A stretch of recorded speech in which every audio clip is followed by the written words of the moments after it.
Anti-audiophilia is running rampant throughout the world, and it has been running rampant for years. At the Scientific Audiophile, I'm bringing you information on how to protect yourself because they don't want you to exist. They don't want audiophiles to exist. There are laws all over this country against people like you and me. This is how you get away with breaking the law, because breaking the law part, that's easy. Getting away with it, that's when you need me.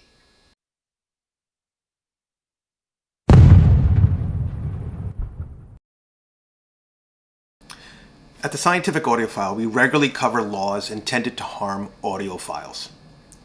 I was there when Tipper Gore tried to ban some music back in the early 90s.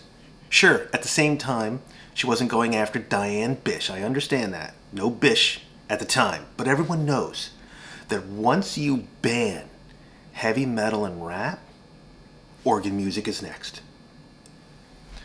Now, I get taken to court regularly over the most primitive and egregious of all the anti-audiophile laws on the books. The local noise ordinance, which nearly every city and town enforce, even though these laws are blatantly anti-constitutional, draconian, and inhumane. My crappy neighbors complain constantly, and the police are always knocking on my door because my neighbors accuse me of playing my bish too loud.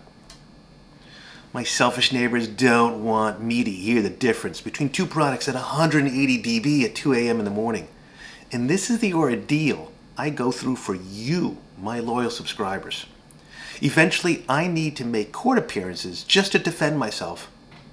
And I always plead innocent, and I've never, ever lost. So, you, the viewer, how do you win these legal disputes again and again and again? And how to do it without spending money on big-priced lawyers? I fight back against the tyrannical neighbors who are more interested in their baby getting a few hours of rest in the middle of the night than knowing if a subwoofer can sustain a 64-foot pipe organ belting out between 10 and 100 hertz frequencies at levels that would fill the Notre Dame Cathedral. So follow these 10 steps when you're in court. Number 1, freedom of speech. You might think this wouldn't work too well because organ music seldom has vocals, but few of my neighbors have ever noticed that when I'm cross-examining them and yelling in their face, "Don't I have the right to listen to whoever I want?" Number 2, freedom of religion. This is why some denominational music needs to be in your regular playlist. Otherwise, you lose this constitutional protection. Bish is always playing some type of Christian music, but anything really doesn't matter. Oh, and this is important. Kanye West qualifies for religious protection. So if you have Kanye West in your playlist, you're safe. I love this one. This is when you attack the actual decibel level. Did anyone actually record the decibel level that you're complaining about? If not, then how do you know it was above the legal threshold?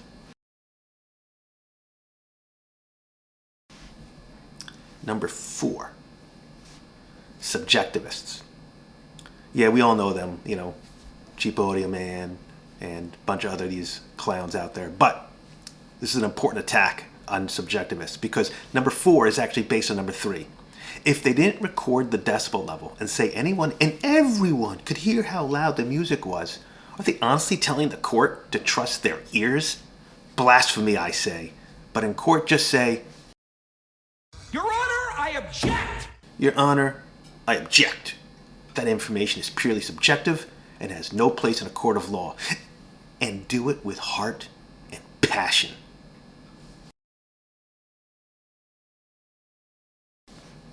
The noise floor.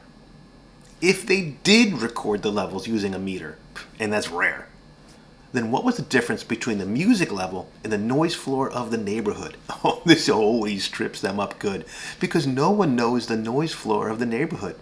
Well, I do. It's 38 dB with no traffic, but that's me.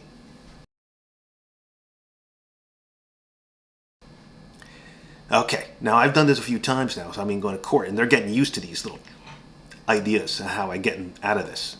Calibration, okay? This is one I haven't used yet. When was your decibel meter last calibrated? Ha!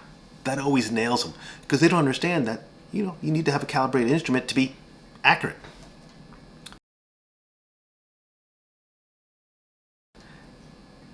Number 7, math.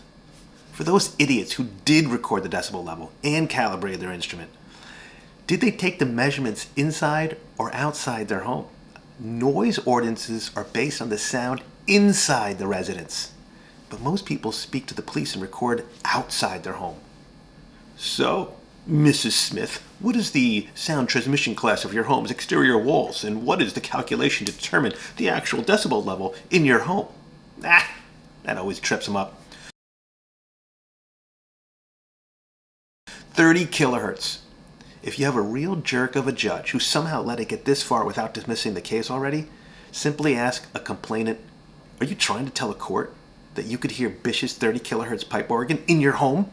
They're so amped up to say yes that when they do, you can do a demo and mock the stupid neighbors who can't hear 30 kilohertz because they aren't golden-eared like yours truly.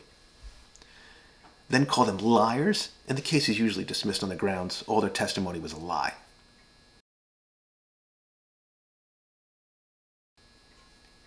Be incredulous.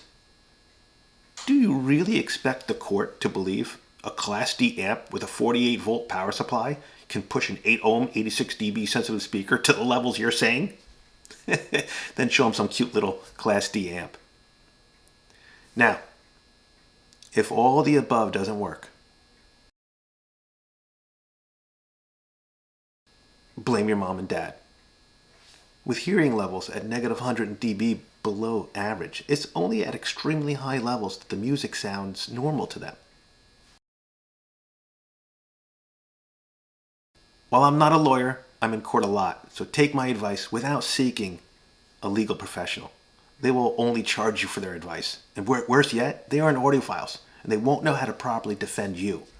So go and play your music at any level you want, and I personally guarantee you won't see a single day in jail.